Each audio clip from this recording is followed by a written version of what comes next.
बच्चे आ रहे हैं, मेरे कान में कह रहे हैं नरेंद्र मोदी वोट चोरी करता है, नरेंद्र मोदी वोट चोरी करता है। वोट चोर, गति चोर, वोट चोर, वोट चोर, वोट चोर। मालूम है कि ये बिहार में चुनाव चोरी करने की कोशिश कर रहे हैं। आपने अपनी पूरी की पूरी शक्ति इस यात्रा में डाल दी।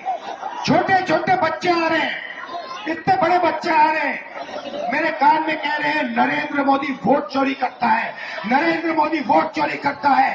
वोट चोर, गति चोर, वोट चोर, वोट चोर, वोट चोर। अब देखिए, कर्नाटक में हमने सबूत देके दिखाया है कि बीजेपी ने चोरी की है। उससे पहले मैंने नहीं बोला कि बीजेपी और इलेक्शन कमीशन चोरी कर रहे हैं, मगर सबूत के बाद मैंने बोला है। और अब मैं आपको बताना चाहता हूं, और अच्छी तरह बीजेपी के लोग जो ज्यादा चिल्ला रहे हैं ना, आप अच्छी तरह सुन लो। हमने अभी सिर्फ कर्नाटक का सबूत दिया है, हम आने वाले समय में लोकसभा का सबूत देंगे, हरियाणा का सबूत देंगे, बाकी प्रदेशों का सबूत देंगे और ये साबित कर देंगे कि बीजेपी आरएसएस वोट चोरी कर कर चुनाव जीतती है। हमें मालूम है कि ये बिहार में चुनाव चोरी करने की कोशिश कर रहे हैं, इसीलिए हमने वोटर अधिकार यात्रा यहां शुरू की है कि इन लोगों को, इलेक्शन कमिश्नर को पता लग जाए कि बिहार की जनता होशियार है, सावधान है और बीजेपी और इलेक्शन कमीशन को बिहार में एक वोट चोरी नहीं करने देगी।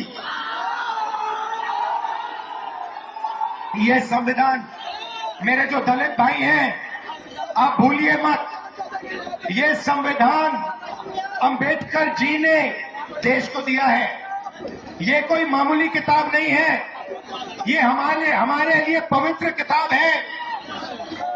ये किताब हिंदुस्तान की किताब है, हमारी सोच की, हमारी विचारधारा की किताब है।